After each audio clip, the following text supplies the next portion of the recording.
Social media पर लोग जया बच्चन को गाली दिए पड़े हैं। प्रकरण ये है कि एक व्यक्ति कॉन्स्टिट्यूशन क्लब में उनके साथ सेल्फी लेने का प्रयास करता है। वो उस व्यक्ति को टोक देती हैं, हड़का देती हैं।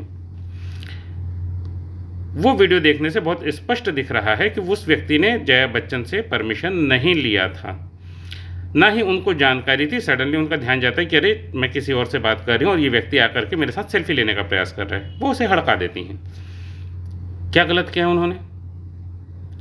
जो लोग इस बात को लेकर के जया बच्चन को गालियां दे रहे हैं, उनको अपने सामाजिक समझ पर एक बार चिंतन करने की आवश्यकता है। मैं जया बच्चन का कोई बहुत बड़ा समर्थक नहीं हूँ। पिछले उनके कई बयान ऐसे हैं, इवन संसद के अंदर, जो हास्यास्पद हैं, शर्मनाक रहे हैं। लेकिन इसका ये अर्थ नहीं है कि अगर कोई गलत कर रहा है उनके साथ और वो विरोध करें और हम उनको गालियां देने लगें।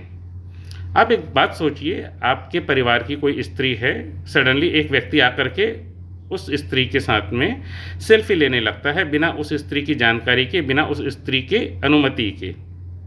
आपको जायज़ लगेगा या आप उसको पीटेंगे? एक बार शांति से विचार करके देखिए। कोई भी व्यक्ति हो, ये उसकी निजता का उल्लंघन है। चाहे कोई राजनेता हो, सेलिब्रिटी हो, फिल्म स्टार हो, कुछ भी हो।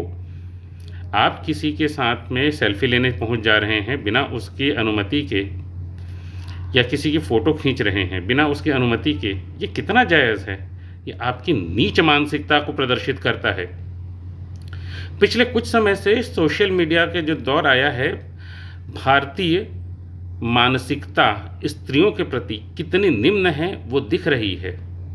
2014 के इलेक्शन में एक महिला की चुनाव ड्यूटी लगती है। उस महिला की फ़ोटो वायरल होती है। इतनी सुंदर महिला, इसकी चुनाव ड्यूटी लगी है।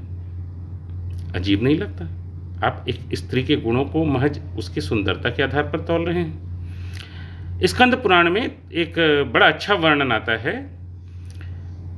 घटोत्कच जो है, हिडिंबा घटोत्कच को युधिष्ठिर के पास में भेजती हैं। घटोत्कच पहुंचा युधिष्ठिर के पास में, वहाँ पर कृष्ण भी हैं। घटोत्कच प्रणाम करता है और बताता है कि मेरी माँ तो तपस्या में लग गई हैं और उन्होंने मुझे युधिष्ठिर की सेवा में भेजा है। इस चीज़ को सोचिए। घटोत्कच भीम का बेटा है, लेकिन हिडिंबा ने उसको युधिष्ठिर की सेवा में भेजा है। क्यों? क्योंकि परिवार का बड़ा युधिष्ठिर है। ठीक है, यहाँ पे परिवार का महत्व बताया गया है। तो बोलता है कि मेरे लायक जो भी कार्य है बताइए। तो कृष्ण बोलते हैं, हाँ अच्छे समय में आया हो, तुम्हारे लायक काम है। तो घटोत्कच खुश होकर बोलते हैं कि हाँ बताइए, क्या सेवा कर सकता हूँ। तो बोलते हैं कि तुमको मौरवी से जाके विवाह करना है। तो अच्छा ठीक है। तो यहाँ पे कृष्ण जो हैं ये मौरवी के गुणों का वर्णन करते हैं कि उसकी भक्ति कितनी अच्छी है, कितनी बुद्धिमान है, युद्ध कौशल कैसा है। फिर कहते हैं कि वो होने वाली बहू है, उसके रूप रंग का वर्णन करना उचित नहीं होगा। अब यहाँ पर जो संवाद है वो किस चीज़ की शिक्षा देता है? कोई भी परस्त्री जो है वो सिर्फ 3 रूप में होती है, माँ, बहन या फिर पुत्री। ठीक है ना? ये भारतीय संस्कृति है।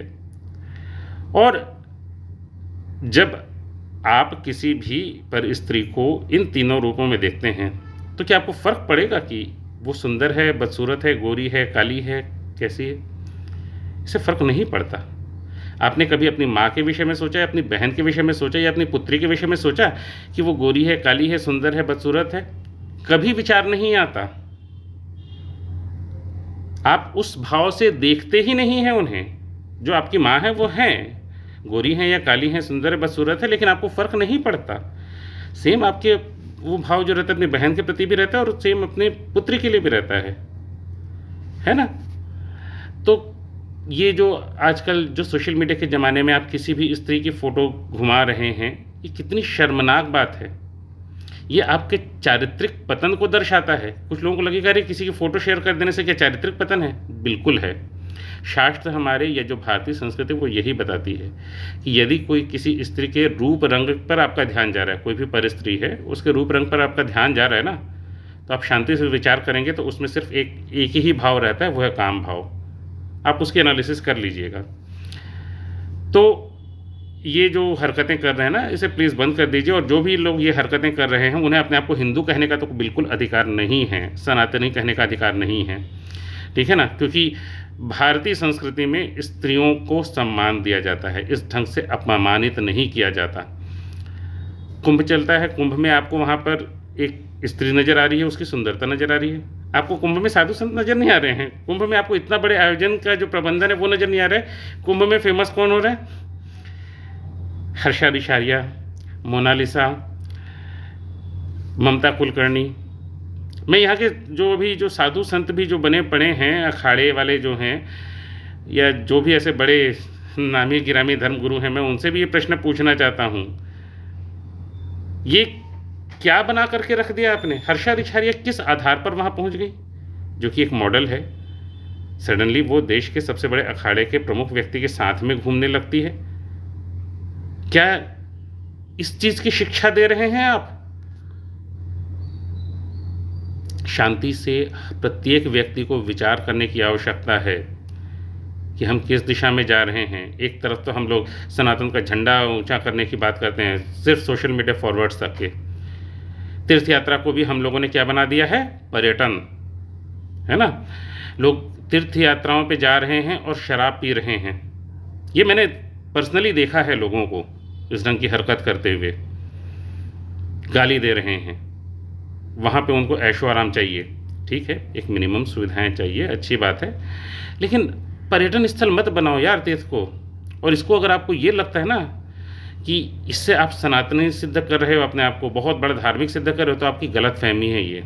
आप ऐसी जगहों को जाकर के वहाँ पे गंदगी मचा रहे हो। तो पहले थोड़ा अपने धर्म को समझिए और उसके बाद में उसका पालन भी कीजिए।